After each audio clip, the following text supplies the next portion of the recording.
Warning. The following broadcast features thoughts, ideas, and opinions you might find offensive.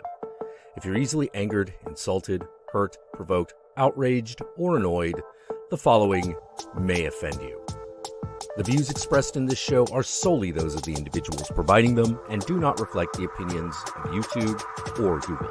So please, don't flag this video. Viewer discretion is advised.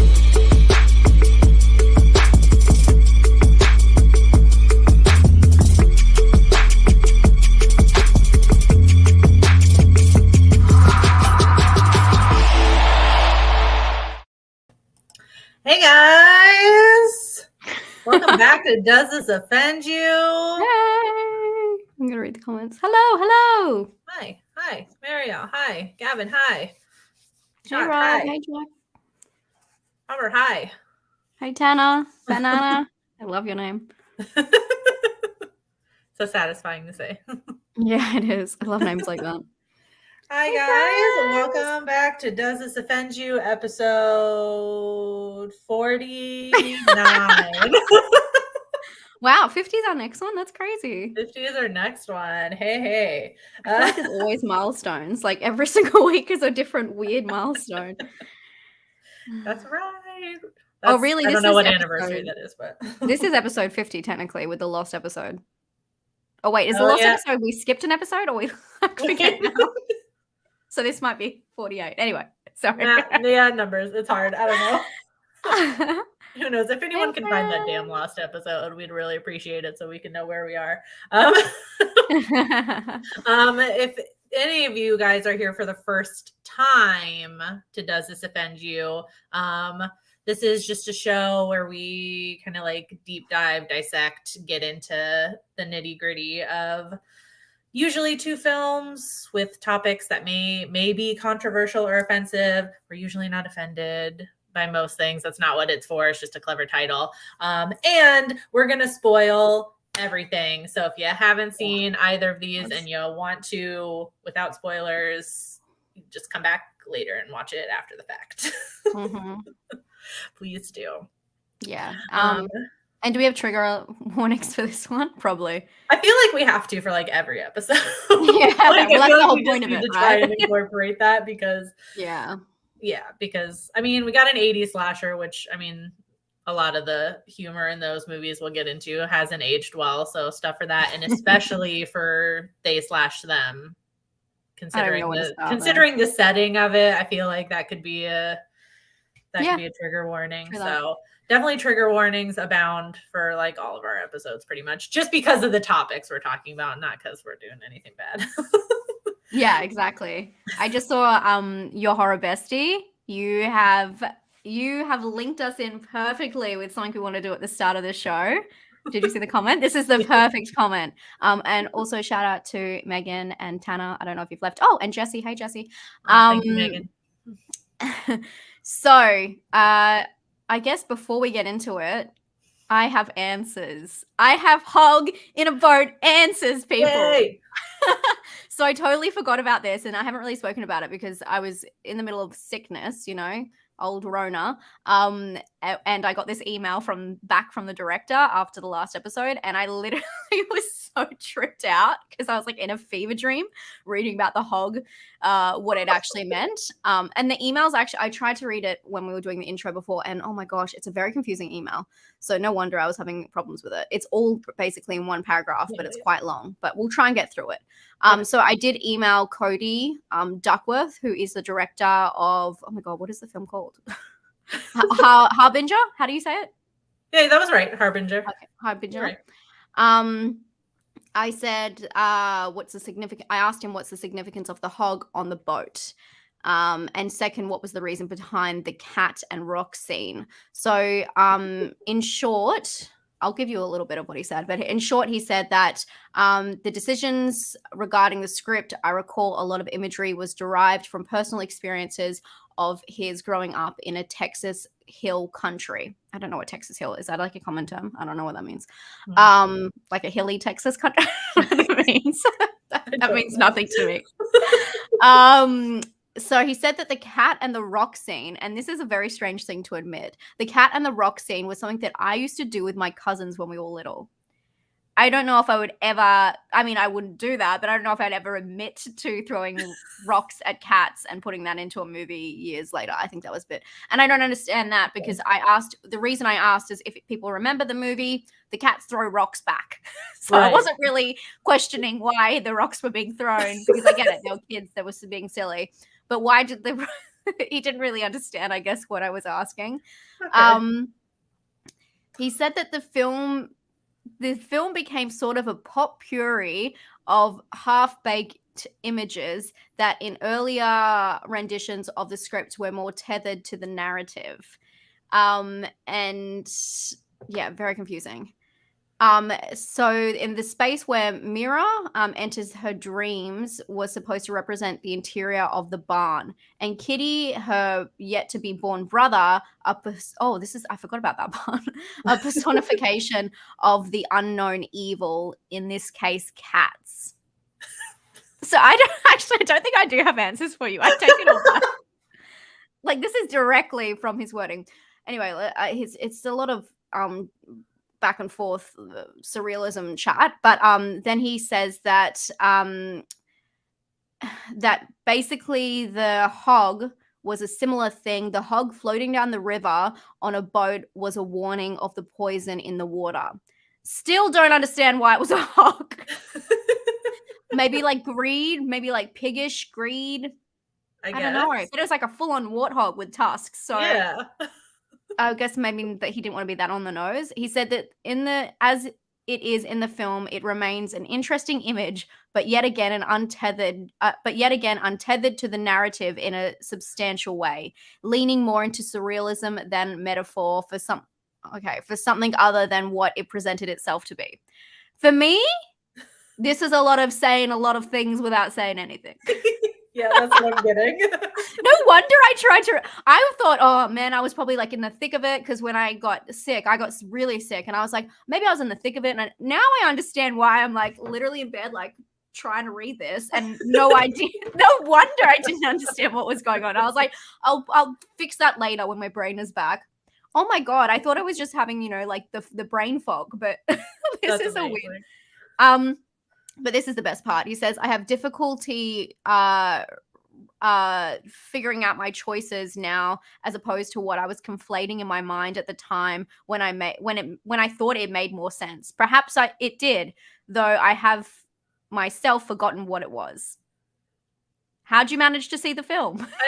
How he ended it. And then I told him it was like for free on YouTube, and he should probably do something about that. Oh my God. I said, thanks, Cody. Appreciate you replying. Thank you. I told him the whole film is on YouTube, which I now realize you may not have a part of, because sometimes when they're like more independent films, some people do release their film for free on YouTube. Yeah. I said, I recommend getting taken down if it's not. This email is insane. It is actually like word for, that's why I'm having trouble reading it, because it doesn't actually make much sense. And it's all one paragraph. It's like really long. So yeah. I guess in a way he was trying to explain that he used imagery but it wasn't a metaphor, then he said as well. So I don't know what the hog was meant to mean. I'm more confused than ever. Yeah. I think we have more questions now than answers. Patrick, really quick, just to let you know, we were talking about Harbinger from our last episode. Hey, Patrick as well. Yeah, sorry. Yeah, the real question, why not a hog? Exactly, Tana. Holy crap. Okay. Thanks for nothing, Cody. Well, it made for an interesting yeah, sorry, I thought we had answers. Well, I just don't understand why you would put a hog on a boat, number one. But number two, a hog in the boat in a movie that is low budget. I'm sure that would have, I don't think it was it must not been, I don't know if it was real or how they put it into there. But it seems like you're going to a lot of trouble. So was it real? Yeah. But you're going to a lot of trouble to create that image. And if it's not even for a metaphor, but then you say it was meant to be like a representation of a warning of the poison in the water. Right. So is it a metaphor? Is it not? What is it? And then it's untethered. He kept using the word untethered to the narrative. It's definitely untethered. Oh my God. This guy's in like the upside down, I swear. As I keep thinking untethered, I keep thinking of Us, and then I'm like, this guy is like, someone from Us is like come up, and it's like pretending like the world's this. He's in the wrong side. We need to put him back in the shadows. I think he needs some. I'm sure it all rabbit. makes sense in the other. Okay, that was a flying start. Anyway, back on topic, guys. To today's film. Sorry. That was too funny. So that was from our last episode, just to give us, I was gonna say clarity, but it gave us something. But today we are talking about the original Friday the 13th from 1980 and They / Them that just released on Peacock like last week, 2 weeks ago, something like that. Last week, I think. Yeah. Friday. I don't know if you had a preference for what we wanted to start with. I feel like Friday the 13th is probably the natural choice. I think we need to so that we can link it together. I think that makes more sense. Yeah, and obviously the director, sorry, I just lost my notes. I definitely have some, I don't know if it's a hot take, because I thought it was a hot take and then I was discussing in my Discord, and apparently a lot of people feel quite similar about Friday the 13th, but they just don't talk about it. Oh. I mean, do we want to say, what do you think about Friday the 13th? Just like, I think it's okay. Yeah. I think that I tricked myself into thinking, because obviously there's like the big three with American slashers. Oh God, sorry. American like 80s slashers. Well, I guess not even 80s, because like Halloween 70s. But with these kinds of ones. And I always thought that, people held Friday the 13th to a really high standard. But it's a pretty average film.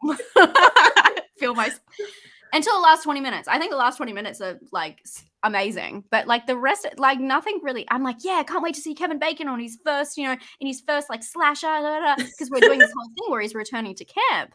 But he's like in it for maybe like 10 minutes in like his total screen time. He's not doing anything. I don't think he says like more than a sentence. Yeah, he's more just kind of a side character in this. Everyone just likes to mention it. I think like we like to have those like ties to big Hollywood and horror. Like, oh, well, Kevin Bacon got his start in Friday the 13th. Yeah. Well, yeah, I just thought it was very underwhelming. I've seen it several hundred times, but I don't know why. Just I think the last time I watched it, I did like a breakdown of the last scene, or the scene that we have in the picture here, which is an amazing scene. It kind of like these things in it do save it for me. But when I was looking through like the trivia for it, it made sense that it's meant to be like a total Halloween ripoff. Like they say that. So at least they gave it a new setting though. Like, could you imagine if this was just in a suburb or something like that? Like at least it's, that's true. Place. It's got its own little bit too on the nose that way. Yeah. Anyway, I just wanted to get that out of the way because I just didn't know if we were gonna. Yeah, sorry to any big fans. Not really. I'm sure I think. Well, I mean, a lot of people were like, "Is okay. It's overhyped. It's meh. I don't like it." Yeah, it's pretty boring actually. So I think. I mean, it's totally cool if anyone in here, like, we're not dunking on you if you like it. But. No, it's totally fine. Yeah. Yeah, very interesting. And then I saw Matt just said that it's not I can't say it's a classic like Chainsaw. It's funny that why does Chainsaw doesn't get put in that category? Oh yeah. You know what I mean? Why he should maybe that one was too early of the 70s movie to be included. Yeah. And maybe there's just like too many characters that they can't have just like one. I mean, they would have Leatherface, but they can't really have one villain because like it's a whole family of villains in That's true, yeah. Texas, where it's not just like the boogeyman lurking. That's true. But I guess it's a whole spoiler, Friday 13th, it is a whole family because it's the mom, Yeah. Well, everyone likes to say like Halloween is like the proto slasher too, and that would kind of negate that because Texas Chainsaw came before Halloween, and Texas Chainsaw is also a proto slasher. So True that. I just want to put forward, why are we okay, anyway, sorry. get off the weird soapbox that I don't know if I understand properly. So Marielle got your wish. I saw her put earlier in the chat she wanted Emma to rant. Oh, did you? Was that a rant? I don't know. I think it was a confused. We did it. We'll have some rants, don't you worry. I think this is going to be really interesting because Vicky and I have not discussed they, them, and we're going to have like some interesting different thoughts. So I'm excited about it. Yeah. But let's start with Friday the 13th really quick because this one's pretty straightforward. Mhm. You guys all know what happens. We're at a summer camp that is reopening after a tragedy where a young boy drowned in the lake because the counselors weren't watching him. So as the new counselors are all setting everything up over the course of this one day, I totally forgot when I was rewatching it. This is literally just a single day. Somebody is picking them off one by one. And it turns out to be the little boy's mom. And we span into a whole franchise about the son. Yeah. Yeah, that's a good point. Thank you, Wilson, for your nightmare fuel. Hey, got it. Thank you for your nightmare fuel. We'll appreciate it. I don't know, Wilson. You might love this one, to be honest. Because you and I usually have different opinions. I don't know. You might like this one. I wouldn't put it past you. I've had some people like it. So where should we start with Friday 13th first? I'll stop getting us off track every 5 seconds to talk about hogs and who should be the top 3. And we're like 16 minutes into it and I've done 2 fucking offshoots. Yeah. I just saw that note that you left on my note. When I watch films, I'm sure you do the same, Vicky, like especially if it does this offend you, just jot down little things when you see on the way through. And I went back and read one of my notes, and my note was, how tall is Mrs. Voice? And I put it in our notes because it is very confusing. Again, another offshoot. We're gonna sorry, lots of sidebars today. But how tall could she be? About 15 minutes when I read that. Like, why did you think of that? To like convince everyone because in the movie you see from kind of like Halloween.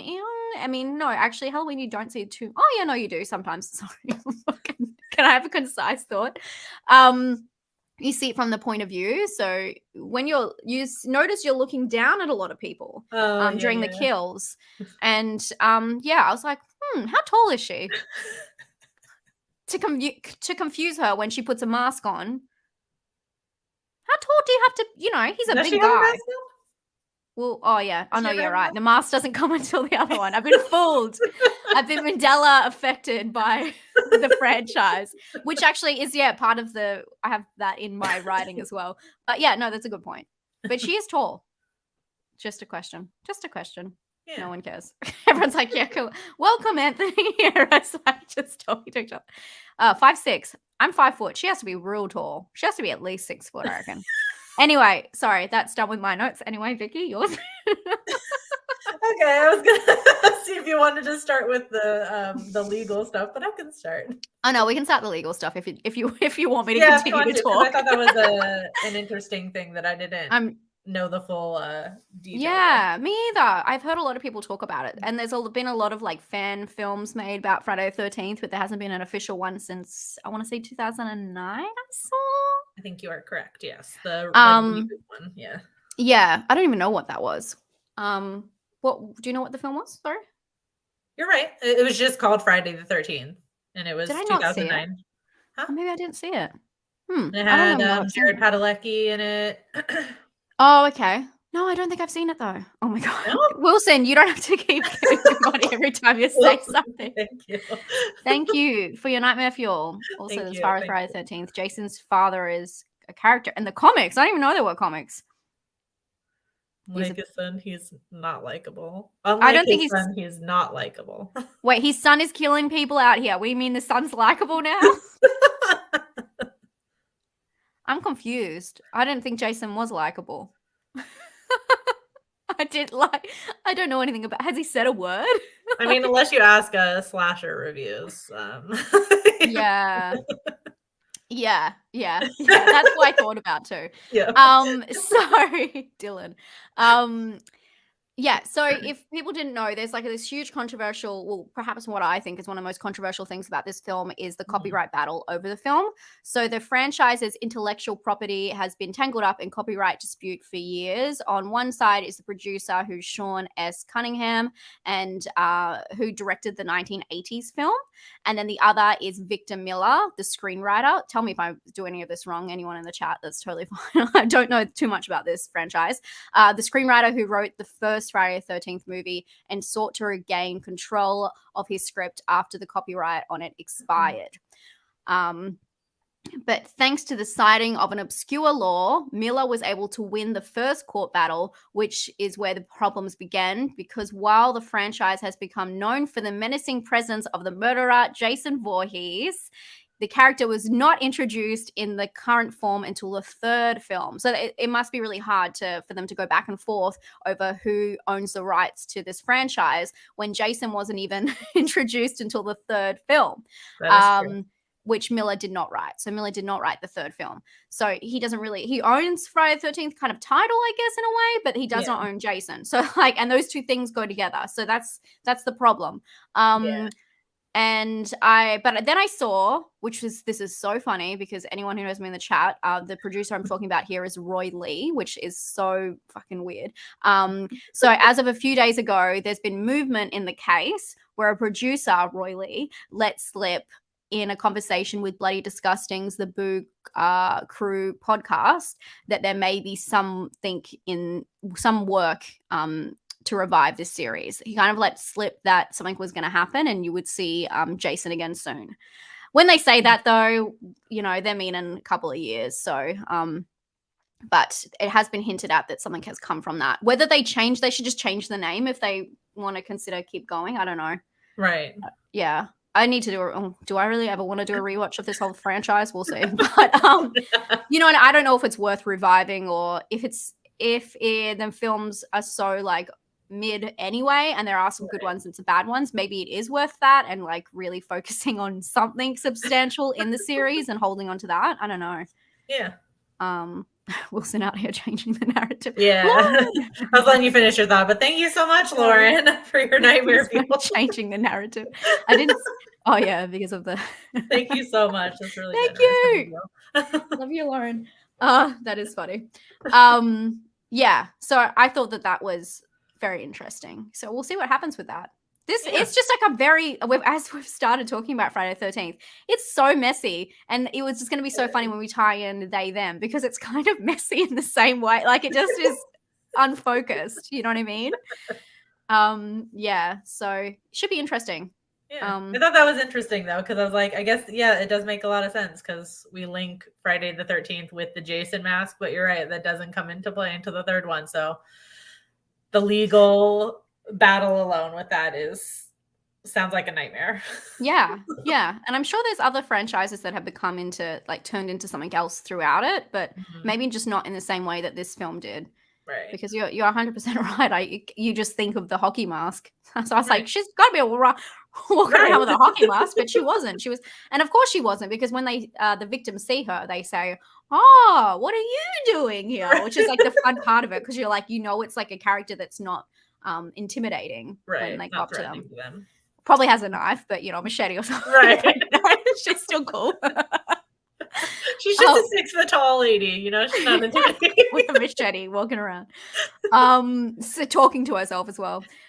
Wilson, thank you for your nightmare fuel. I mean, Jason isn't the bad guy, he's sympathetic. And of all the three, Jason is like the most chill. What? I don't know what film you've been watching. You're wild. You're absolutely wild out of here, Wilson. And we love you for it. All right. Did you want to jump into one of your points? I feel like I've ruined this stream enough. No. Hold on. There was one big thing and now I lost. Okay, there it is. There's my notes. All right. So the one thing, I guess kind of like one big thing, like when you search Friday the 13th controversy, you get this legal battle and then you get the thing about the snake. Which I'm going to be honest, I didn't even I guess I haven't watched this movie that many times, or it's been a while since I watched it that like I don't really clock the scene, but obviously when we're watching it super closely for this, as soon as I saw that scene, I was like, well, I guess I should search if that was a real snake that they chopped in half with the machete. And apparently that scene where they kill a snake in their cabin when one of the counselors finds it is totally real. So according to the website teamhadventures.com, Tom Savini, who is working on the film, came up with the idea when he found a snake in his own cabin while he was working on the film. And it wasn't originally in the script. But because of this spontaneous idea, it was largely improvised, which is already like a huge red flag because we're involving animals. And the snake, I will point out, was a harmless bull snake, was the snake. So it wasn't poisonous or anything, wasn't threatening anyone. Yeah. And the snake was accompanied by a handler who apparently didn't know the intent of the scene and did not know what was going to happen. And I read an article somewhere else where they were like, the handler was like so distraught and had to be held back because like they didn't tell the handler. I don't know if that's true or not. That can't even be, that is like a lawsuit. That's like the biggest lawsuit I've ever heard.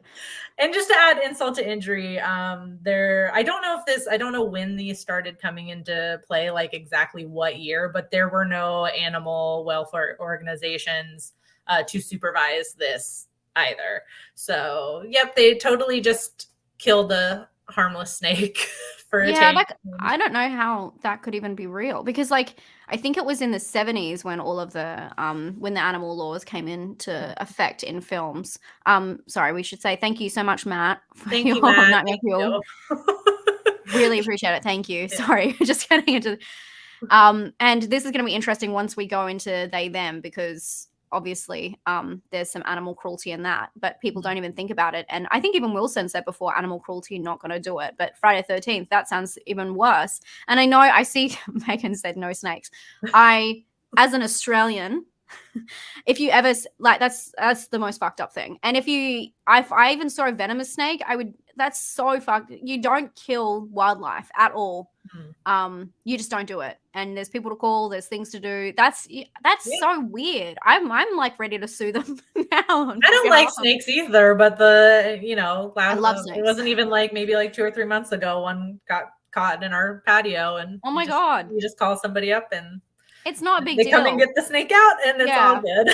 And sure, it's scary, especially like for you, for Daisy, for your dog. But like, it's not, that doesn't make any sense that they would do that. That's so fucked up. Yeah. That's so messed up. I'm not going to go out there with like, a knife or anything and to cut an animal in half. Yeah. Ugh, that makes my skin crawl. And it just makes it like worse when you watch the scene because they literally like. I'm glad I didn't read your notes before. Yeah. And like I'm sorry though, like, but you had Tom Savini on there. That kind of makes me mad because he's literally like an SFX like king in the genre. Like he really couldn't make a fake snake. You know what I mean? Like how, like, I mean, I don't know much about SFX makeup, but how hard could that have been? Oh, sure. And but the thing is, they don't even have to like show it in that way. You know what I mean? If this film is coming off Halloween, Halloween doesn't really show a lot of things that actually happen. You just see the feet go up in the air and the strangulation. Like there's so many things. I don't know why you had to, and it doesn't add to anything to have the snake in half. What does that add? It really didn't. It was just like, yeah. And I mean, I guess that just proves it too, the fact that it wasn't in the script, so it wasn't intended because it doesn't add anything to the story. Yeah. But I don't know, like, what I would love to know, like, what that conversation was. Yeah. To, like, hey, why don't we just add this scene where they find a snake and kill it? So what was the animal handler doing there then? No, I don't. When I was reading the article, I don't think he like found a snake in his cabin and then like scooped up the snake and used that one. I think he got the idea from it and they got a snake like to set to do this. Okay, I see what you're saying. But that's like someone's, I mean, it's an animal, but it's someone's like you can't just get someone's property and like, and kill it. Like that's crazy to me. Yeah. or I don't know if they call the handler to like be safe or something, and then they did it. I don't know, like I murdered don't an know animal. the details, but I'm like, and Yeah, that's obviously, sad. like, I mean, I feel like that's true that the handler wouldn't have known that was going to happen, because obviously they would have been like, fuck no, you can't use our snake on your set if you're going to kill it. That's It's so just bad. fucking weird. Like, It just is. like So it's just weird. fucking weird to put that in the movie. Yeah. Wow. I don't know. Okay. Dampener. Yeah. And I just brought it down. yeah. Now we're all depressed. Thank you. Wow. Yeah, that's so sad. Yeah. I don't know how to That follow made me that upset. up. I like Sorry, paused the Vicky. movie too. I was like, let me look this up. And I'm like, well, damn. I wouldn't have even like picked that up. Oh my god, that's so sad. Cool. Cool. Do you want me? All right, so let's some more fun facts about this movie. Yeah. Well, I'm trying to think how we can jump off that bit. Okay. Did you want to do? Oh wait, I have a couple. Yeah. I have a couple. Then nothing gets as sad as that in this whole thing. I don't think. But Oh, I mean, no, we do. We get into some sexual stuff with the next one. So. I thought that this is so strange to change the tone. There's a couple of pervy moments in the film, which is to be expected from a film from the 80s. Unfortunately, this is just the norm. I thought it was really weird, the foreshadowing at the very start of the film. So basically when the girl who you think is going to be the lead girl gets the lift at the start, or do you call it a lift over there? Oh yeah, you would, because you have the app. I'm like, I don't know if that was like an Australian thing. Yeah, when she gets the lift with the guy, I didn't remember what the guy was named, but I think the old kooky guy is called Ralph. When she gets the lift, he like they start walking to the car, and she's explaining where she's going, and they said, oh, and he says, all the girls up there as good looking as you, and it was just like. And then she gets into like the stranger's car, and I'm like, this is red flags. Like, do not do it, woman. Like, this does not sound like a start of a good trip, but it's just a kind of like a cutesy thing, that people say, old men say in those kinds of, in these films as well. And I'm like, oh my God, that's so weird. But what's even weirder about it is then the old mate, Ralph comes out, the kooky guy, he comes out and he tries to warn her. And I don't know if I wrote down what he said, but he's just saying like that everyone's going to die up there and don't go up there. And it's so funny because then the old pervy guy that's giving her the lift is like, stay away, Ralph, and like kind of defending her. And it's just, isn't that funny? Because when things switch, the foreshadowing of this is really the kooky guy was actually helping her. Right. Yeah. I just He's thought the it was so unsung funny. hero of yeah, he is. I don't know too much if he was right when he's like, God told me, but oh my God, thank you so much, guys. Seeing all these links. Thanks, Megan. Thanks, Vicky. Bye, Megan. I think you're off. Have a good night. Oh no, someone else is. Sorry. Fiend is off. Sorry. Martin. Have a good night. I'm trying to read my talk. Yeah, I just thought that was funny because it kind of like switches who you think is, so it kind of works in a weird way. Yeah. And then the other pervy moment I've got is when the counselor fakes that he's drowning. I honestly don't know the names of anyone in this film. I'm not going to pretend I do. It's very confusing. I think it's the same one I wrote a note for too, and I didn't remember his name either. And I was just like, the guy, the one some counselor. guy. Yeah. I mean, even in they them, I still when I was writing my notes, I just called him Kevin Bacon the whole time. I still don't know his name, but yeah, one of the counselors are pretending to drown and then, gets mouth to mouth by another one, all that old trick. So yeah, but you know what? The movie is just very tame. It's a very tame movie. It's actually not that bad. Even the sex scenes are like very tame, very quick, you really just, there's not much going. It's very surface level the whole way through. So there's not a lot of metaphors or anything to really dive into. I think of all of like these kinds of slashers in the 80s, it's one of the most like PG, and I guess that's the whole thing, is like the sex in here is because the counselors were having sex or whatever, the canoodling, while Jason was drowning. That's why she's killing them off. So it's really like is this Christian propaganda? Me, I love it. I love propaganda so much. So I'm like, that's why I read into it straight away. I'm like, it's really tame. Yeah. Well, if you think about there's only one couple that have sex in this at And all. they're yeah. Out of And that's- wedlock. Yeah, and that's like her whole thing, right? Like they weren't paying attention. Like you said, they weren't paying attention because of Yeah. that, and none of the Yeah. other counselors were. Yeah. It's a I mean, unless cautionary you count tale. like playing strip Monopoly as Yeah. you know. I can't tell you how weird that is. Like that strip monopoly scene. Do you not think that's really weird? Like, to go from like I just think it's very strange. They're all like in their It's the most cabin. boring fucking game ever, and then you just like And she's like, "Here's you're gonna the be booth." bored and uncomfortable because you're losing all Yeah, your clothes. but it wasn't even like done in like a sexual way. That's what's so funny about it because Yeah. they're like, and then they're like, like, she's like, "Oh, I better go back to my cabin," and so she's like packing up the money and putting it back in the box, and just like, "Okay, good night, everyone." It's so weird, but that's what makes me feel like it's very like I don't know what the rating is for this film, but it really should be like PG. Like this is PG standards today. I feel like, except for the snake, you know. Just for the word of canoodling. Thank Hey you, Raiders, Felix. how you going? I Thank you for miss your you. number, Fuel.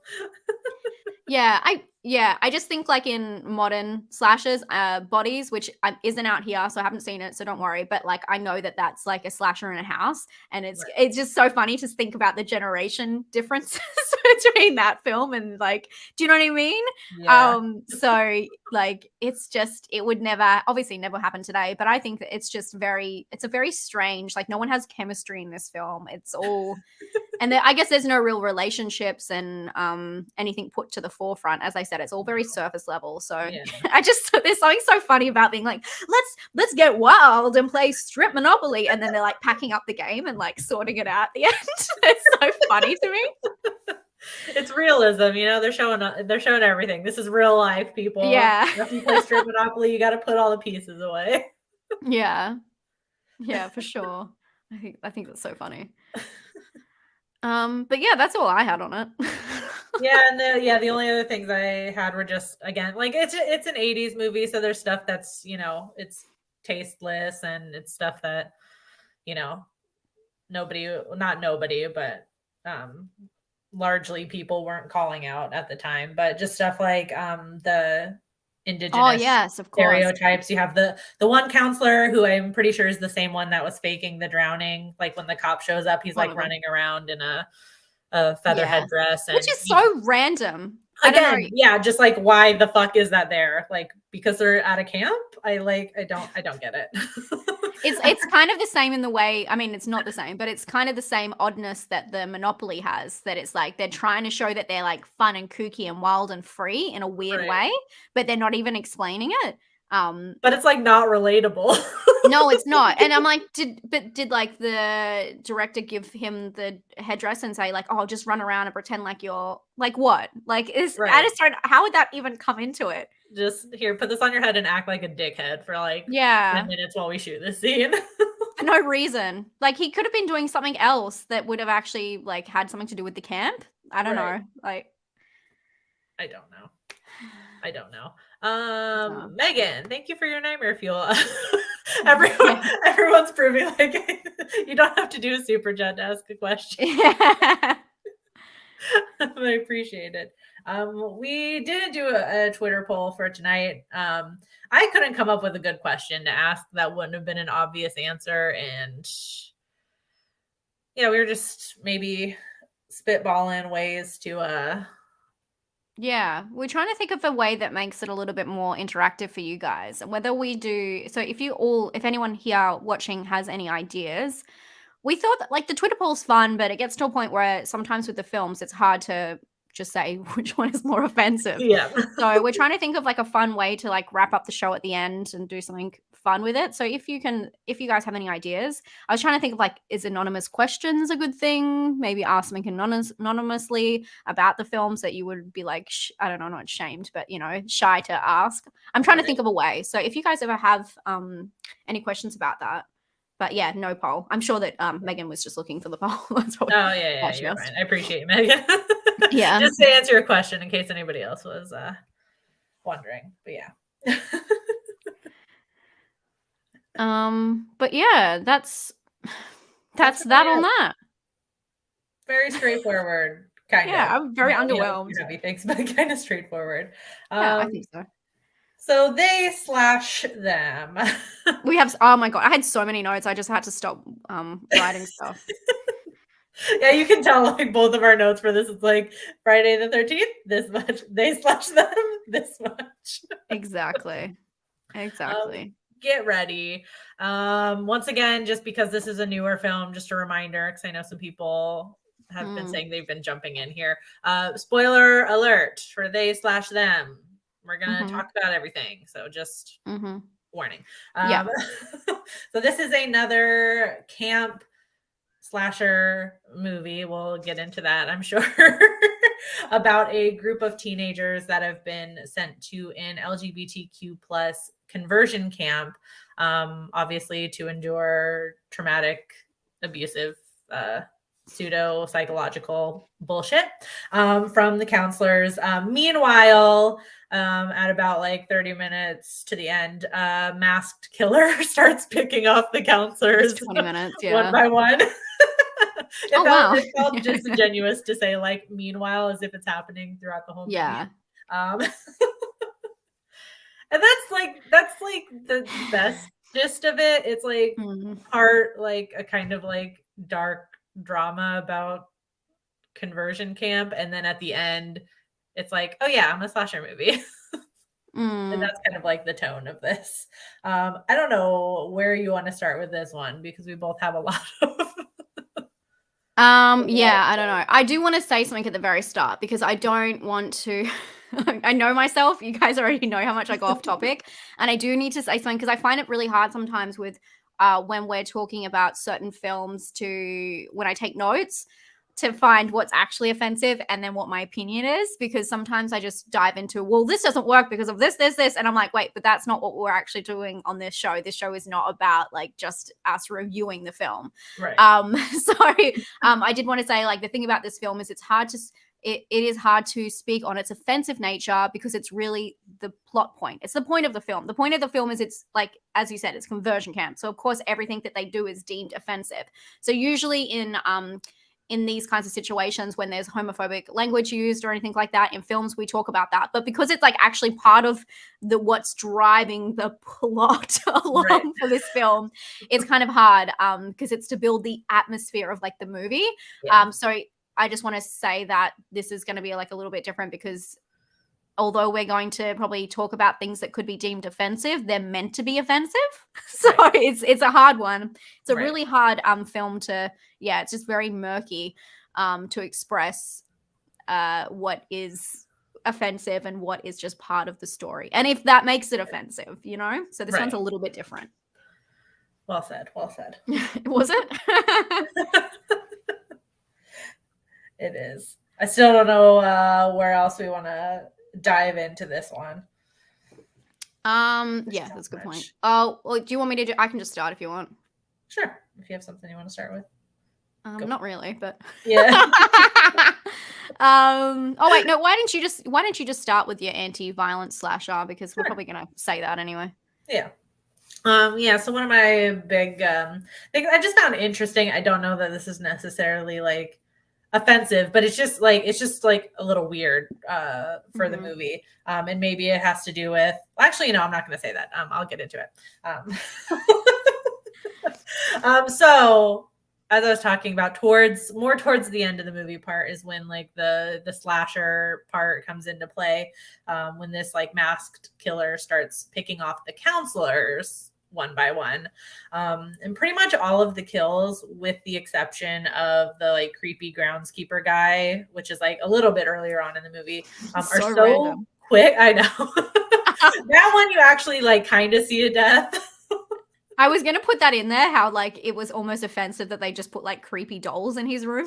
Yeah, it was so weird. Yeah, it's just, I mean, they fully like leaned into like the creepy groundskeeper type. Yeah, they just, like, introduce him for 2 seconds, and then he's in his cabin with his laptop watching the girl shower. Yeah, but you know what? Now I'm thinking about it, kind of links back into Friday the 13th and how random things are. Like, oh yeah, do you know what I mean? Get into it, but the director writer for this is, in all of his interviews, just massive Friday the 13th talk. Yeah, I thought it was really interesting when you said that. Sorry, keep going. No, you're okay. You're okay. So we kind of see that kill, and then all of the other counselors, like they're those very like quick kills where it's like a swipe across the screen and they go down and you don't really see anything. Like we see the aftermath of it, but that's about it. So like it's very tame with the gore in that sense, which is not necessarily like a bad thing. But I found it weird because the writer director John Logan, just wanted to get his name, in most interviews that I've seen and read this week in preparing for this, keeps mentioning Friday the 13th. And I was starting to get the idea of like maybe it was like some sort of like contractual obligation to keep mentioning this because Kevin Bacon is in this movie. Like I don't know what was going on, or if, you know, for all I know, maybe he just really likes Friday the 13th. And in other interviews he talks about like just slashers in general, how much he likes slashers. So I thought that was a little bit odd, but I guess not the end of the world. But at the very, very end of the movie, just jumping right into the spoilers, there's like this higher road kind of ending, which I've seen a lot of people talk about on like TikTok, Twitter, all that, especially in the queer community, where Jordan, who is the protagonist of the movie, makes a whole point about not killing, I think their last name is Whistler, Kevin Bacon, makes a whole big deal about not killing Kevin Bacon. And obviously everybody has a choice to do whatever the fuck they want. And that's like the point that Jordan is making, basically. They don't have to do anything they don't want to do. Except kill a dog earlier. So yeah. Right, yeah. Right. But that ending comes across as like, oh, well, I should say, a lot of people were reading it as like it's better to let your abusers live and take the high road message, especially when Molly / Angie, the killer counselor, is being put into a cop car at the end of the movie, and it's very much like, look, she's getting what she deserves for what she did, and then Jordan and everyone else is over here on the high road because they didn't stoop to her level. And it just feels like I get what everybody's saying, like it just feels a little bit odd. And I feel like the movie kind of like wrote that answer into a box too, because Molly goes on this huge thing of like, come with me and we'll go to all the conversion camps and do this. Yeah. And exactly. Yeah, it's really about the friends we made at the end. That's what it feels like at the end. They're like, let's go hang out, guys. Yeah, like, yeah. Like, what? It was just really like odd, and it felt like it came out of left field for like everything we just saw, because I know everyone is talking about how like tonally this is kind of like a mess, but ultimately like at its core it's a pretty dark topic talking about, you know, conversion camps, because unfortunately that's a really real thing. So it just feels weird to have that ending in there. And it's like, I was trying to find any sort of interview, like, you know, like once the movie comes out, they'll, you know, people release like the kind of more spoilery articles and stuff where they talk to the director to see if he was talking about this ending at all. If anybody finds one, please DM it to me, because I would love to know like what his intent was. And I was like trying hard to like find this man does not have like a Twitter and Instagram that I can find, or an email to try and find out, because I really want to know like what the intent was with that ending. Oh my God, Vicky, be careful what you ask for, because you might get a hog on a boat surrealist email. Yeah, it's very interesting, like this whole what the intent of the whole film is, really. Because I know this again is going off topic, but like I just kind of wish it wasn't a slasher. If they went into like the horrific psychological damage and abuse that's going on, and like that's enough. That's why I think it gets confused, because it's like, wait, so what is the actual horror story here? Like that's what gets confusing about the film, or one of the things that gets confusing. Because they tack the Friday the 13th on the end. I just wonder like how much of it they were just trying, like they added that in there to just try and play up the fact that like it's a horror movie and Kevin Bacon is in it, and it's set at a camp, and they were like trying to pull a specific kind of viewer. And I just wonder how much that like affected the movie, you know what I mean? Like if they just kind of shoehorned that in there, and that's why it felt so off. Yeah. Well, there's that scene when they're near the water, and the character says, she says, "Oh, I'm just waiting for Jason Voorhees to come out and get us." The blonde-haired girl, and I wrote her name down somewhere, and for that moment I was like, oh my god, is this a Friday 13th film? And they're not going to show it's Jason until the end. And I actually like thought, this is genius. Because I watched a screener as well. I'm like, people haven't seen it yet, so people haven't been talking about it. What if this is actually a Friday the 13th film and this is like a reboot and no one knows? That's so clever until it gets spoiled by one person, you know? But that's actually interesting because I wasn't planning on reading it out, but there is something in in the article in Fangoria. They did a interview with the director of They Them. And please tell me it says it like right at the beginning. Of course it's not going to. The director was talking about because this is a Blumhouse movie. If I can find the direct quote, I'll probably they can't do it. But the director was talking about yeah, he was asked like what your slasher Mount Rushmore looks like, and he's like, it's Jason Voorhees. The entire mountain is Jason Voorhees. Jason Blum and I have been talking about doing Friday the 13th, I think, for 10 years. Well, maybe Roy Lee's working with them. Which you're saying that, and then this movie coming out, like they've been talking about doing a Friday the 13th movie for years. It would have been such a clever way to kind of tie it together because it is the same kind of situation. I guess it's not when we see the reveal of Molly, I believe the person's name is, who is the killer. When we see the reveal of her, if it was like, I came back because my son was in one of these camps or something like that. Right, yeah. And then it would have like all tied in. But it did have me for a moment. I was like, is this, Friday the 13th? I was like, if it is, that's very fucking clever.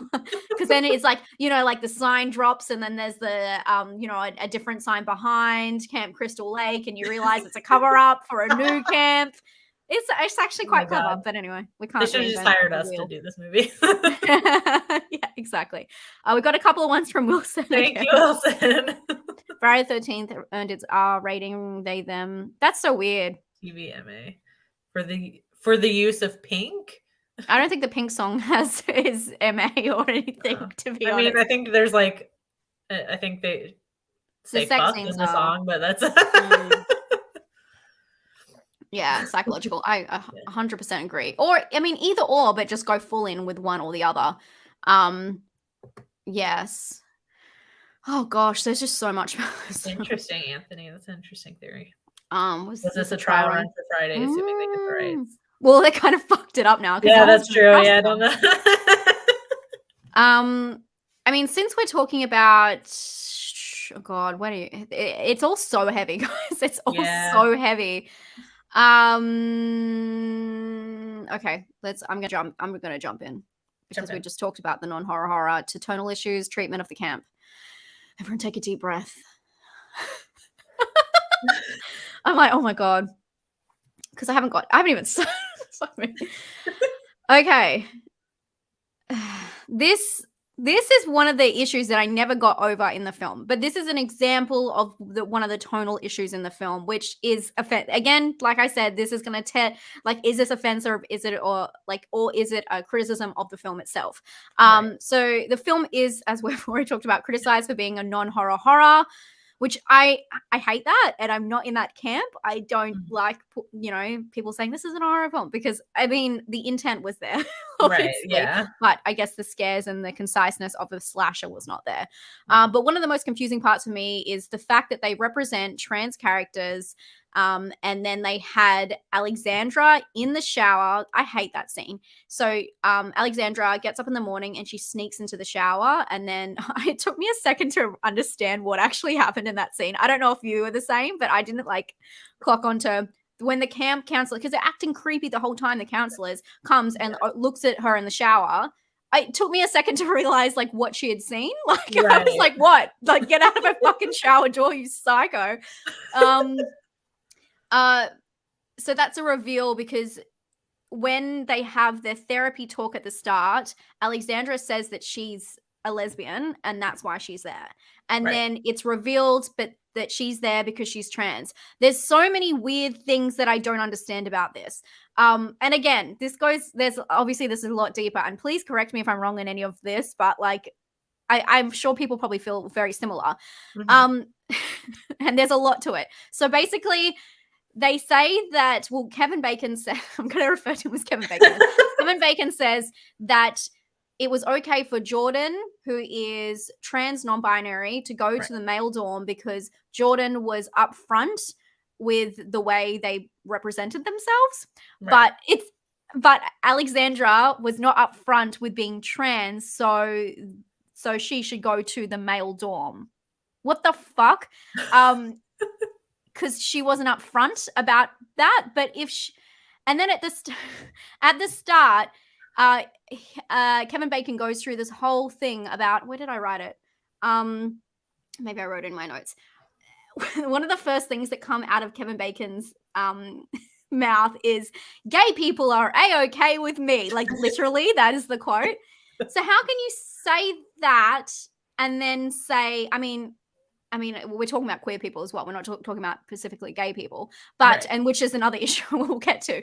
But I don't understand how you can say that and then say that if it's obvious how she represents herself, but that has nothing to do with her being. I don't know. To me, that I didn't make any sense. That just because you did not admit that you were trans up front, obviously you know how she's representing herself because she is, I don't know, like, it just confused me.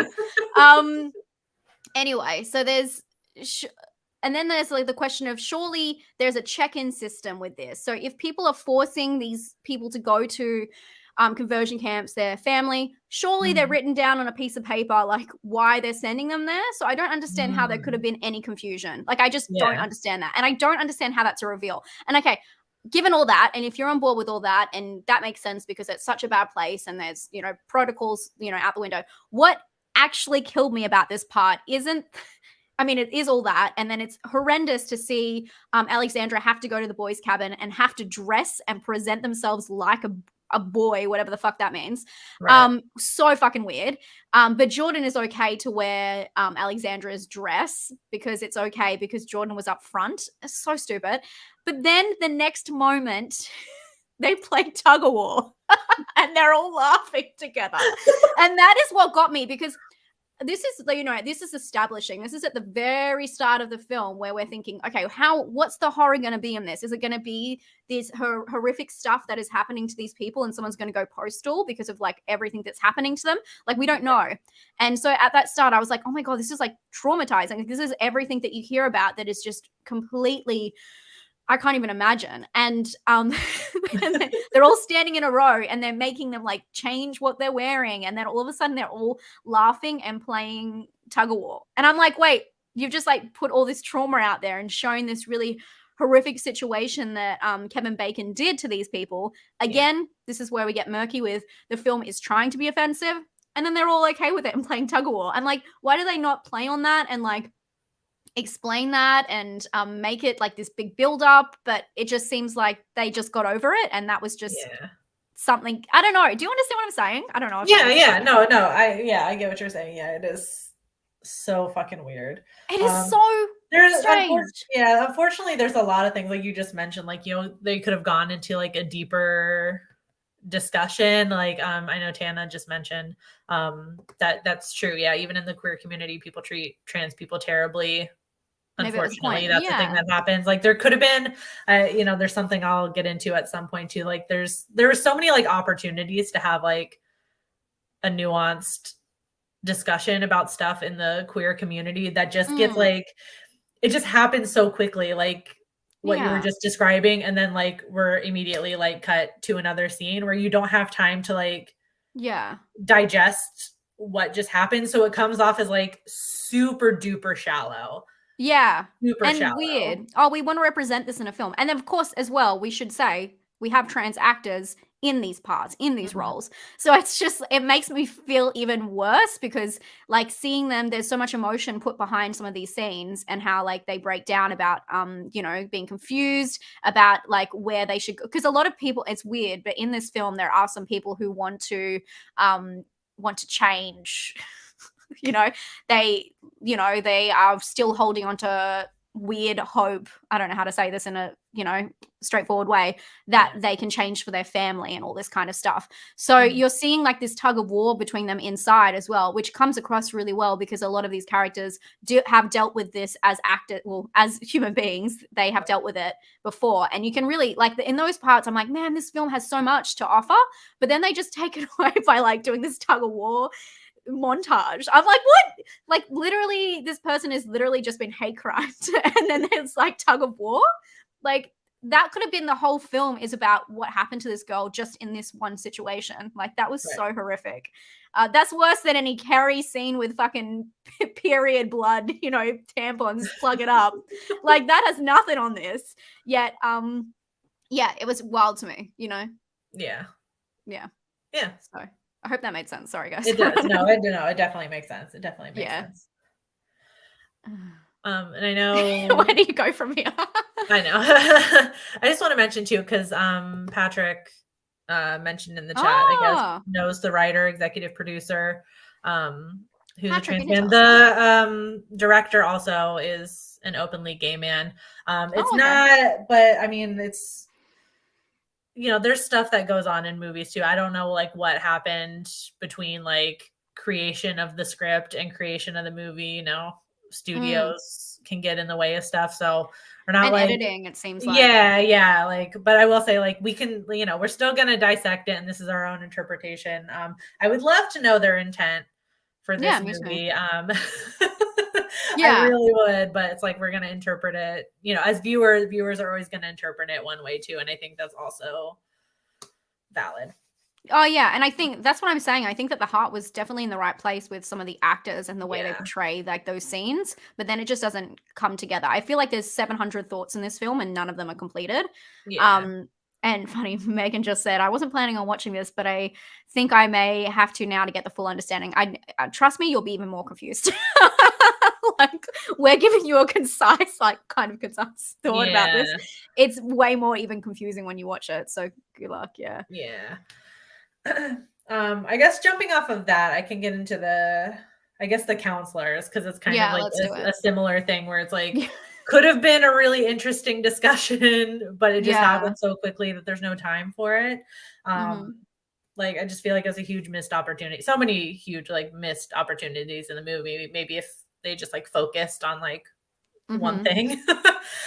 So we have these counselors at the camp, right, who are being picked off by this other new counselor. But one of the like kind of big reveals, I guess, or like one of the mini reveals of the movie is that the counselors working at the camp used to be campers. So they are like so-called success stories of this conversion camp, right? So it's like proof to the campers that it works. But the thing that gets me like so bad is they're so like, I know it's meant to be a horror movie, but they're so creepy, and they're like, their whole purpose in this camp is to like tempt the kids. Mind you, these are high school kids. I know the actors playing the people are not high school kids, but the characters are high school kids. That's why they're made to go to this camp, because they're not yet adults. Like Jordan is trying to get emancipated from their family even. So these are minors that these adult counselors are tempting into like, like tricking them to see if the conversion therapy is working, right? So this happens like a couple of different times. We have I think I wrote her name down. Sarah is the younger woman counselor, where they have that scene where they're, like, let's fit into traditional gender roles and we're gonna bake a pie for the boys. And she's very creepily hitting on Kim, who's the blonde. Okay, there you go. Talking about, who is a high school student. I'm just going to keep repeating that in the movie. Keeps her back, and it just gets even creepier than that.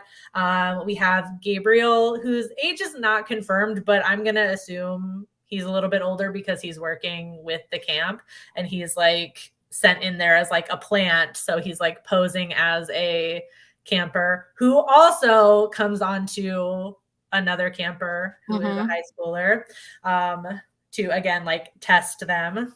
Hi, Grandma. Yeah. He's crying. He needs pajamas on, but you'll last. You'll be fine. And probably like if those scenes like weren't bad enough, towards the end of the movie, that couple character, Sarah Oh my and god. the one like big macho guy who's got issues. I can shoot the gun. Right, yeah, that guy.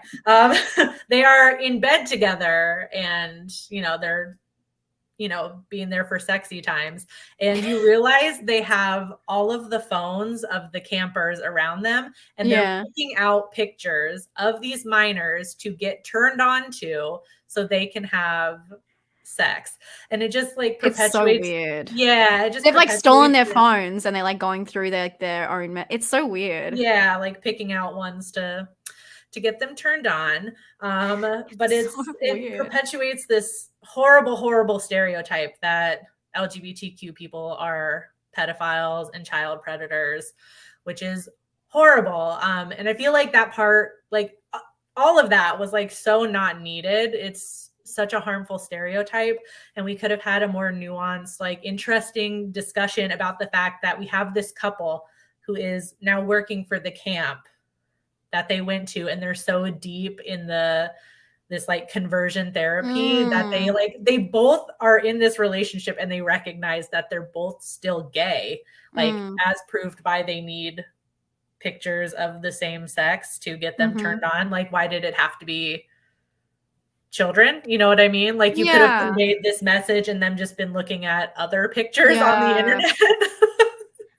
Yeah, and it's also done in a weird way where why did they even like it's done in like a fetish-sized way as well, like that they have that scene. Like it's not even like one of them alone, as you're saying, like if they're ashamed or whatever, you can see like them look at something, and that's kind of, it tells you the whole thing. The interesting thing as well is Kevin Bacon's character says at the start, I know how therapy is, like I've done it before. Oh my god, Gromit. I know how therapy is. I've done it before.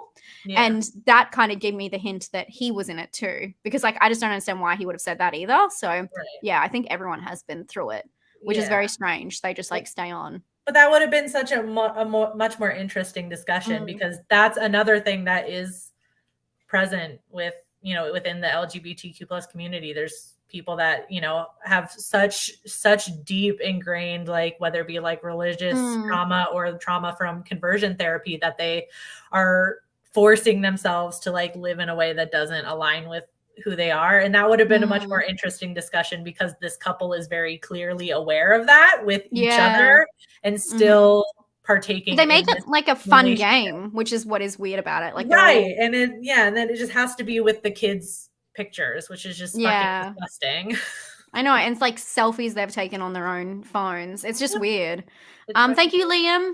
Thanks for stopping in. What a weird time to stop into the conversation. I guess off the back of that, I do want to talk about Gabriel, who's the dude that is the lure, the what do you call him? Yeah, the trap. Probably, a trap. Yeah. There's a lot of weird stuff in this film, but that I just could not get over. So basically, before I saw this film, I spoke to someone. Oh God, I don't know how much I should say. I spoke to someone who said that they got feedback for the film, and that there was a lot of feedback about the sex scenes and how they were. There is another one I've got to get into, but one of the things that was so strange about maybe I should just get into both, because it kind of like they feed into each other. Gromit, can we please behave? I'll get into the female sex scene and then we'll go into the other one, because they kind of both you got to talk about both the sex scenes in a certain way.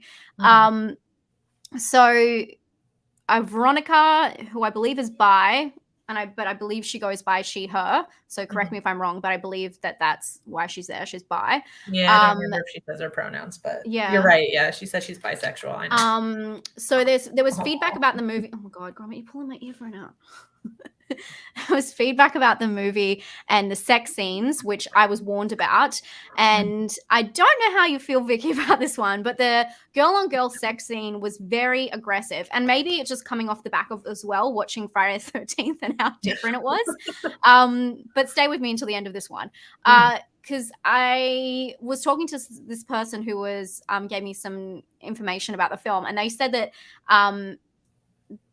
they felt like because I kept saying it felt aggressive, but they said that the feedback they got was it was the perspective of the male gaze, and I thought that was really a interesting way of putting it, because it is like a very, I wouldn't say it's like aggressive, probably was the wrong term, because it's not like it's just a very long scene and very detailed, and the second time I watched the film, because I watched it again for Does This Offend You, because I wanted to like remember. I felt like after I did the review, I was like wiped it from my brain. I was like, I never want to think about that again.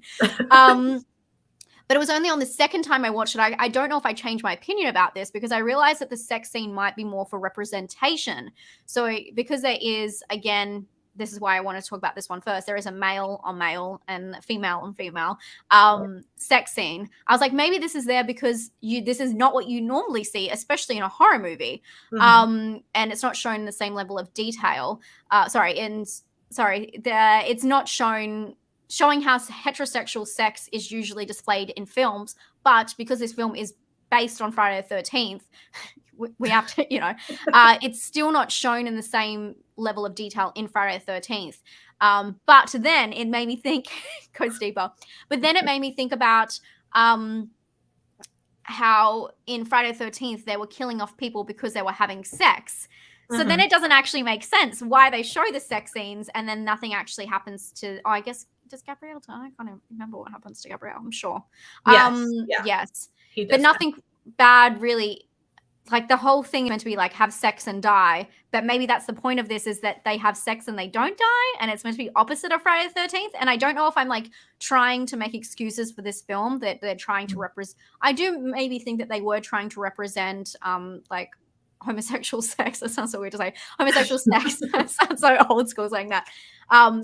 Gay sex on film in a horror movie. I get that. But there was something strange about the female scene. It just felt very, I don't know how you felt about it.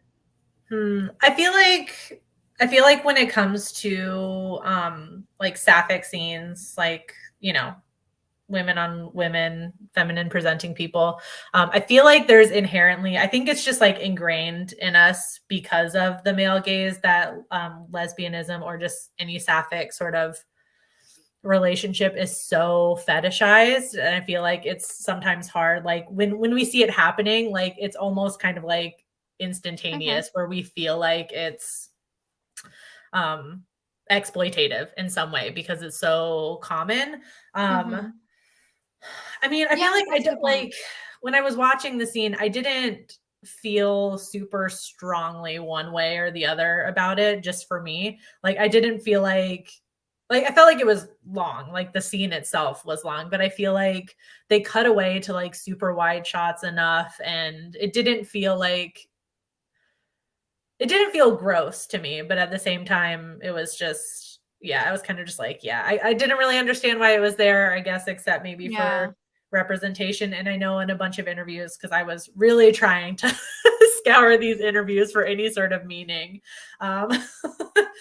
it seemed like really the aim, or at least the aim that the director is talking about in his interviews, is subverting the slasher tropes. So you mentioned like showing these people having sex and then they mostly all survive with the exception of Gabriel. So that maybe could have been the point, to be like, we start a sex scene and so we're instantaneously thinking like, oh my God, they're going to die because this is a slasher movie. But then they don't. So I don't know if that was fully the point. Yeah. But it's hard because, as we've said, they present so many different ideas and then they just don't follow up with it. So, for that, I just went through the second time watching it, because the first time I was like, wow, this is going on for a long time. It is a long scene. And that's why I was like, it feels like forced or aggressive or just strange. And then the second time I was like, oh, well, obviously this is here for representation purposes, because we don't get to see this. And then I realized, I'm like, oh, but then doesn't everyone who has sex die in these movies? So they're not really treating it the same, in a way. But again, I'm just thinking way too much about this to try and make it make sense. But then it goes to, like, we're getting into the darker part of this. It goes, and sorry, I saw that this is definitely a different conversation, but I saw that Megan said that Sounds Very Blue is the warmest color. I love that movie. I did not know that was problematic. That's like one of my favorite movies, by the way. Have you ever seen it, Vicky? Oh yeah. Well, yeah. I died. I can't even talk about that film. Oh my god, I'm gonna cry. Fuck. I just think about Well, I think Megan may be referring to like the length of the yeah. Like I guess there's a lot of been on sex for a very long time. That movie is I love that movie. Yeah. Okay, the length. Okay, I get it. Because I was like, I thought that was the opposite of what that was. Yeah, I don't know if that's what Megan's referring to, but that was the first thing I thought. I was like, oh yeah, those scenes like go on forever. Also. Yeah, that's true. And they're very they show everything. Okay, so we've talked about like the female one. Let's talk about the decoy, Gabrielle. So this technically our word, I guess I will just go by. I mean, we've already used strong language, but the title I put on this little point is our word. So the male decoy Gabriel. So this is like beyond messed up. Basically, as we've said before, they're trapped there to like lure campers in to show if they're going to like give in to their sexual desires. Right. I mean, we've already crossed the line where we're talking about teenagers here. So the issue with Gabriel is not only does he like lure this other dude, I didn't write the names down of the guy, lure this dude into having sex with him, but like he like, or just, you know, to kind of seduce him and to show like they're about to like kiss and then be like, gotcha. There's a full-on male sex scene. There, in some countries, this is like, in some countries, in some circumstances, this is like actually classified as the R word because it's withholding information that would have, that if known, someone wouldn't willingly consent to having intercourse with. It's just the most insane fucking thing because I mean there's so many things in here. I'm like, why? And again, offensive for being offensive, but above all, it seems a little bit too far to be penetrated and then like wait until that's over and then they're like laying on the couch afterwards and then the count counselors come in and they're like, gotcha. And I think this plays on exactly what you were saying before, predatory, but then again, we're not really going into the whole idea of what are these counselors doing here? They're all like repressed and they're literally using these kids. It's so messed up.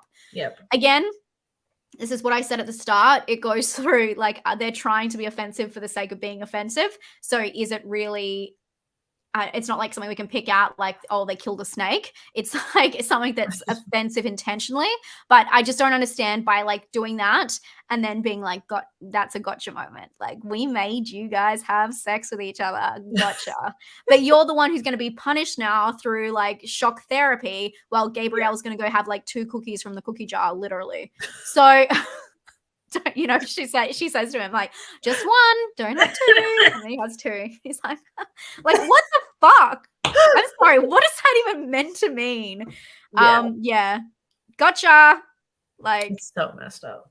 It doesn't make any absolute sense. Like I think it's so messed up. So yeah, there's technically the R word in this movie. Of course that is what that is, but I don't know, like representation wise, if we're like, oh, we're going to give them like a female and female and a male and male scene, but we'll make the male on male scene be like full on like R word. Like what? That's not the representation we were looking for. Yeah. We were not looking for that. We were looking for something a little bit more, you know? Yeah. So yeah, that's wild. That's all I have to say on that. That's absolutely wild. The theme here is a lot of good discussions could have been had, and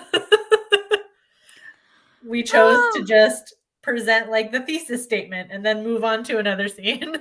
Or just confuse the message. Yeah. Because they could have just lured them in and then stopped, and that's when they do something. I just don't get. Yeah. Wilson's still going. Vicky has a whole series on some really good LGBT horror. Watch Make-A-Wish, also called Lesbian Psychos Overseas. Okay, I will write that one down. Thank you, Wilson. That might be another good Does This Offend You? I'll let you know. Yeah, let us know. Wait, would the goal be to not sleep with the lure to punish it? If you do, the goal is to get you to stop. Yeah, that's the whole thing. Like, Oh why yeah. should they?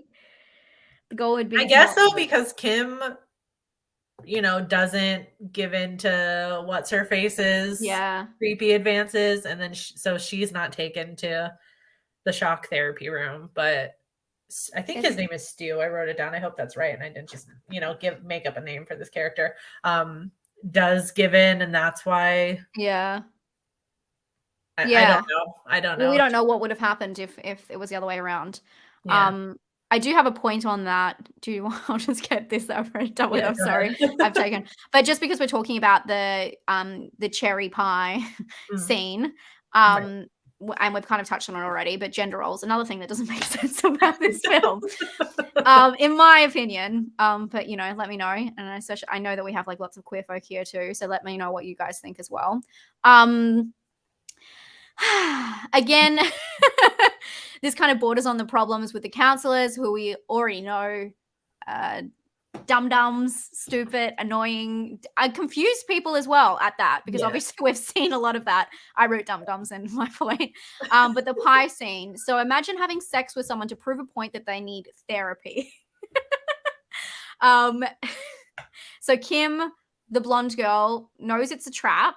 But if she was to give in, which is what we were just talking about, this was meant to be this is what they called when they do the shock therapy, they call it their advanced therapy strategy. But let's take a step back and think about, okay, so if that's the advanced therapy, and that's like the ultimate thing, they're going to lure them into having sex and then give them all that. Right. So what other therapies are they doing throughout this this camp? So what are they doing what's the generalized? What do we do in the daily to try and convert people? Right. And the answer seems to be to make them participate in 1950s hobbies. Or even before that, really. So Kevin Bacon's talk on gay people are A-okay with me, talking about how that's great, and then reverts back to 50s, where you pretend to don't know the difference between gender roles and sexuality. So this is the main this is not the main gripe. These are all the gripes. All the gripes I have with this film. Yeah. It doesn't make any sense, especially when you know that all of the counselors are meant to be gay in there, under the umbrella somewhere. You're saying to the people of this camp and the people watching this movie that, what's going to cure you being a lesbian? You're going to bake a cake. You're going to make a pie. The pie cures it, because you cannot be a lesbian. Sorry, Vicky. You can no longer bake any cakes. You're just unable to. I didn't get the memo. I'm so sorry. You cannot bake a fucking cake. Which one do I choose? Yeah. If you like females, you're not able to do that. I'm sorry. If you guys ever heard that, never do. Yeah. What the heck? And if you're a gay man, you cannot shoot a gun. Like, it's actually not possible. And you know what? Learning to shoot a gun will actually, oh my God, your brain, it changes. Your whole who you were born to be. All of a sudden, you're not gay anymore because you can shoot a gun. What is it? Makes no sense. How is you go from shock therapy, showing pictures of men half naked and zapping the guy, if he just looks at it? It's not even if he's turned on, it's just if he looks at it, and which doesn't make any sense anyway, because it's not converting that to him being turned on. It's just converting to, so every time this guy goes out into public, it's just sees another man, he's just gonna, whether he's attracted to him or not, right? It's just shock therapy for looking at something. And it's the difference between gender roles and that whole jargon, gender and sexuality, they're different things. They're not doing anything. They're just telling people how to bake pies, is my point, and then coming on to them. It's so confusing. Yeah. It is a really weird. I don't know what they were trying to say. Yeah. I mean, we didn't even touch on what the Kevin Bacon's wife's meant to be doing during the whole thing, where she's just slurring, when she has these therapy sessions with him, and she just calls them slurs. It's fucking weird. Bizarre. Thank you, DC Carter, really quick before I get too far. Thank you. Oh my god, I missed you, DC Carter. That's okay. Yeah, you're Catching a wing. I hope yeah, you're feeling good. You're saying your piece. Am I saying my piece? Anyway, sorry, Vicky, you take the mic. You're okay. You're okay. Wild stuff. I mean, I only had one other thing, and it's more just like, I guess, like a little bit of a personal gripe, because I was trying to search for meaning in this and looking through like all the interviews I could. So many of like the headlines, I know they're just like, you know, they're catchy headlines written to get people to click on it, but it's still pissing me off a little bit. That the use of the phrase "never been done before" and "revolutionary" is like used so many times talking about this movie. Yeah. And then when you go in and watch the movie, and I'm sitting there like, I think the most revolutionary thing about the movie is that we have like this full cast of queer protagonists that don't die. I think that's the most like unique thing about the movie. And I know that was one of the intents of the movie. So bravo for that. And the actors. I mean, we have a whole cast of actors that are queer, trans, non-binary, gay, for sure. which is also awesome. But we also have this movie that is still managing to perpetuate a lot of harmful stereotypes. So yeah, that was more just like a personal gripe at the people writing the articles, really, because I don't think the filmmakers said, hey, you got to put revolutionary in the headline of this one. Yeah. No, 100%.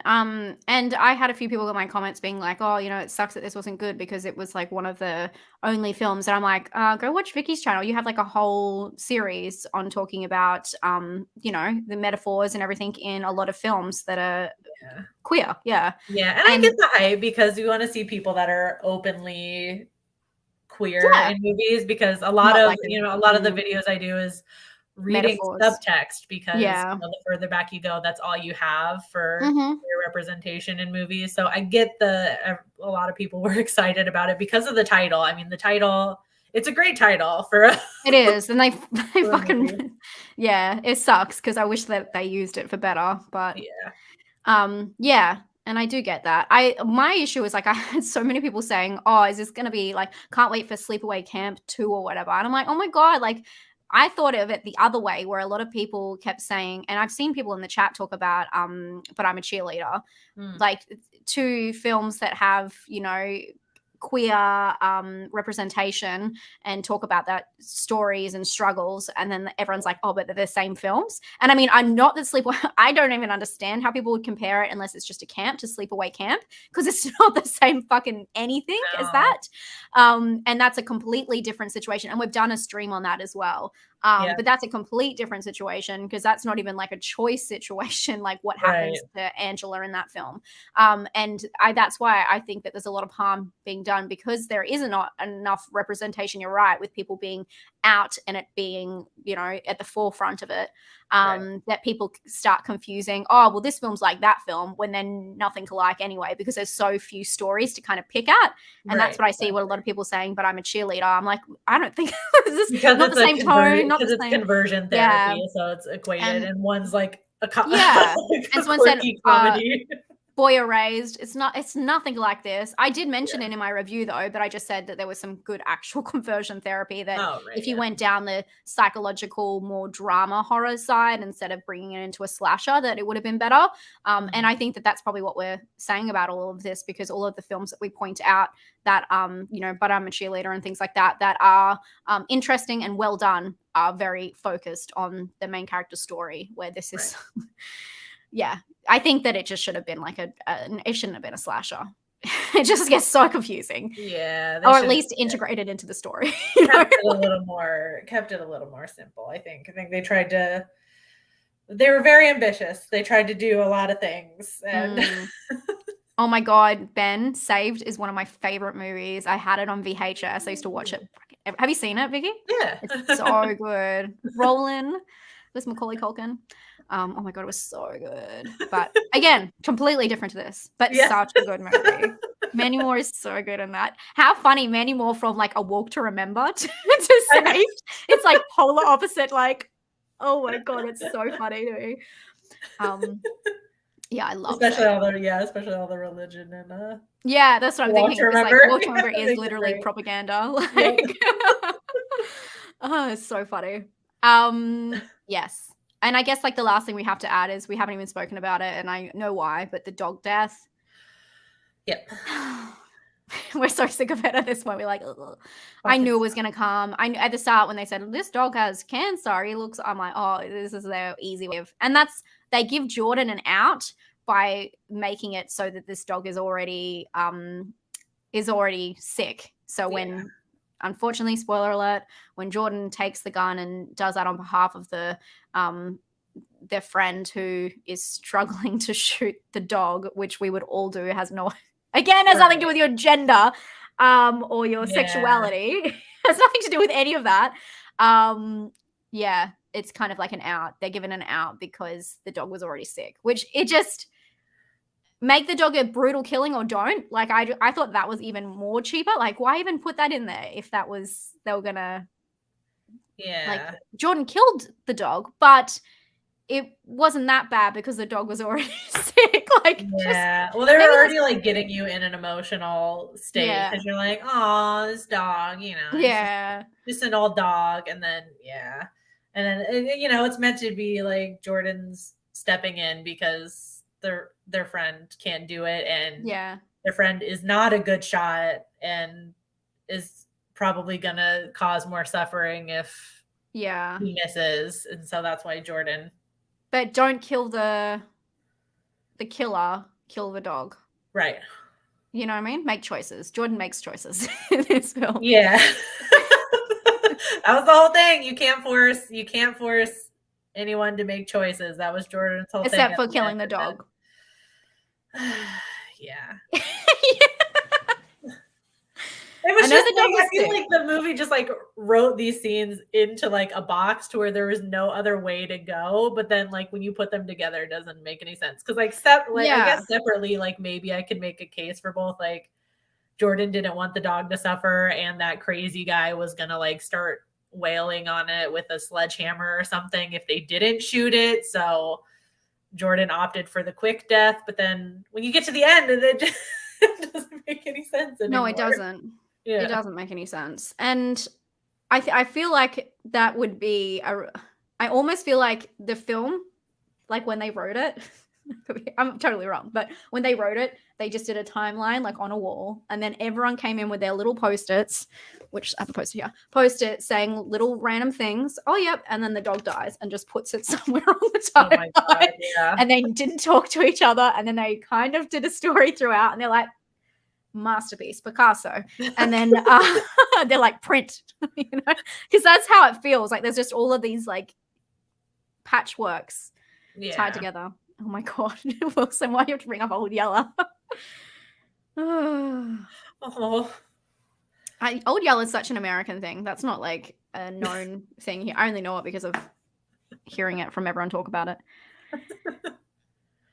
That's when we had to read traumatizing shit as kids, and horrible stories about dogs dying. Yeah. We just read like Picnic at Hanging Rock. all before. I probably would have picked that over where the Redfern grows. Get to the end of that book, and then fucking dog dies.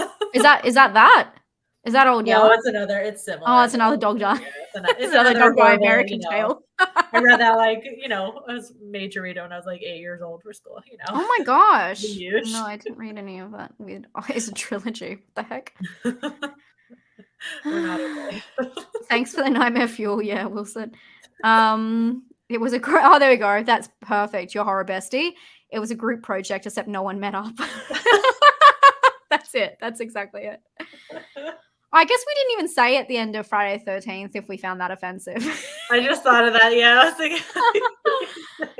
Well, did you find Friday the 13th offensive? No, it's just it's an 80s slasher, so it's like. Yeah. At this point, like I know what I'm getting into when I go into it. Yeah, unfortunately. Yeah. Yeah.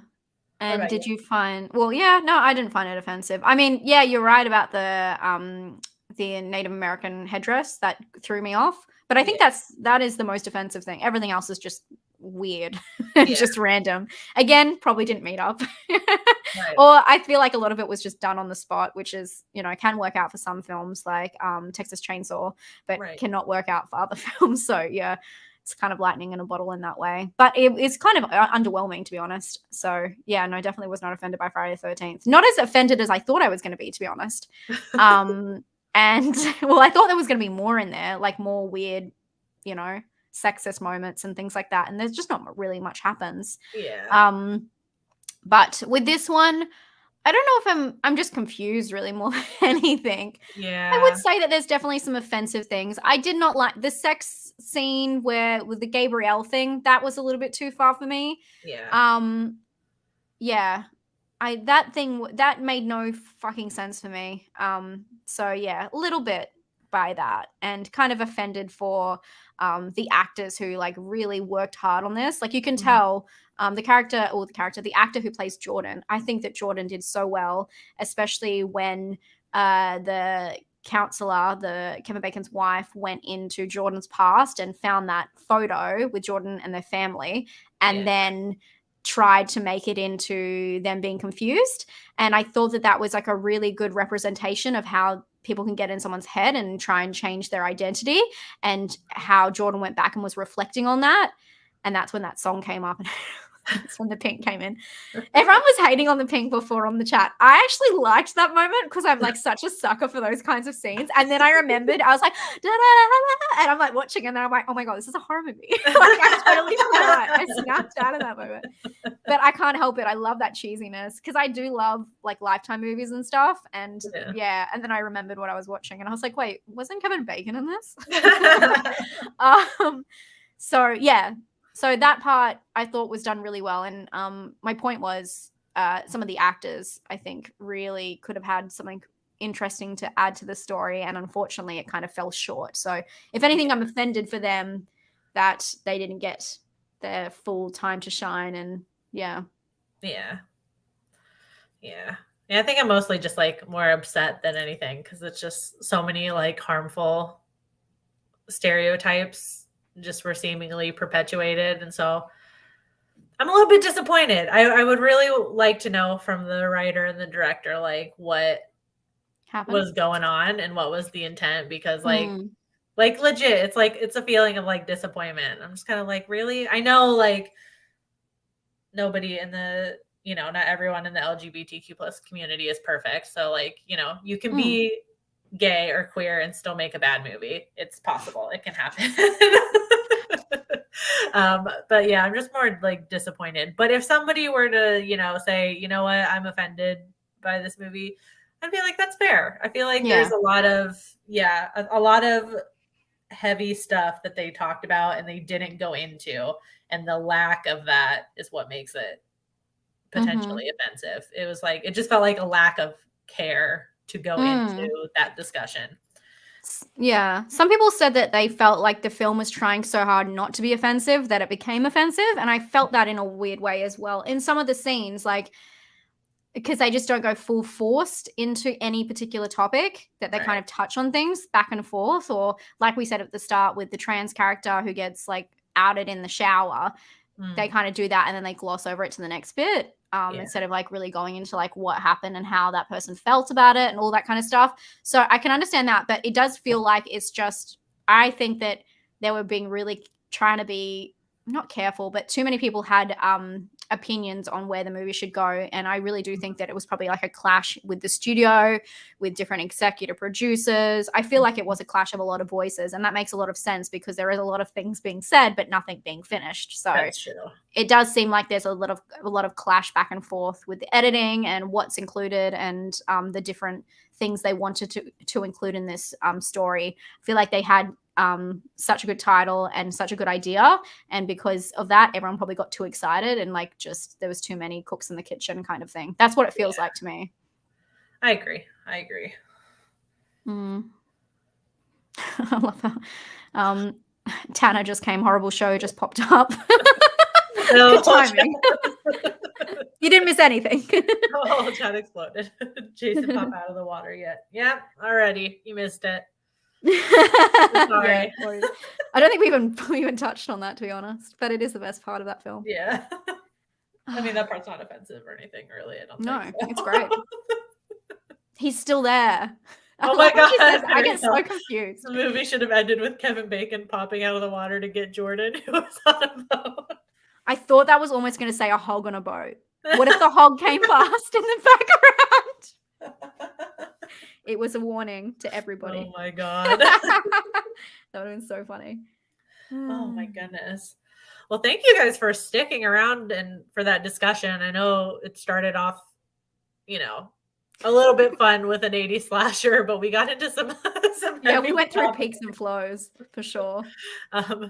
And for such a I feel like this is the longest we've done Yeah. This Offend You in a while. So thank you for sticking around. We had a lot. I think that it was just so much. There was so much to talk about.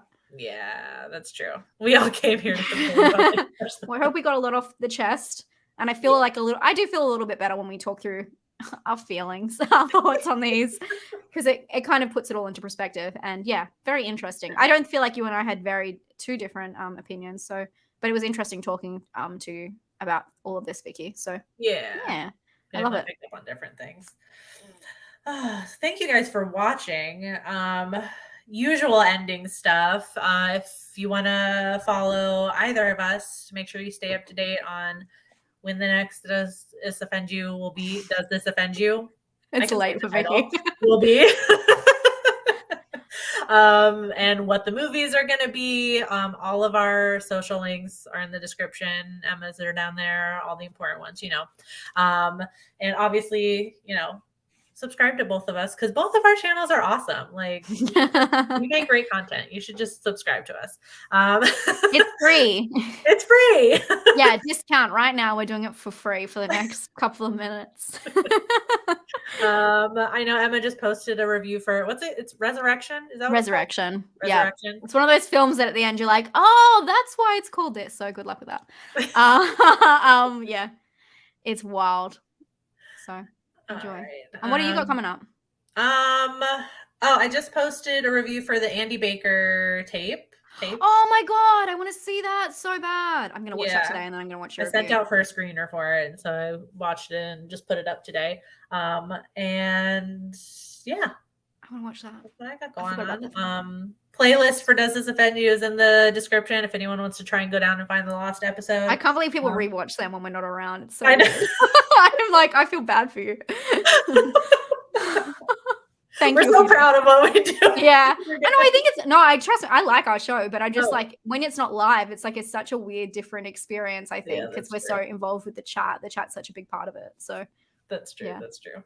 All right. Well, thank you guys for watching. We'll film after the show for our patrons.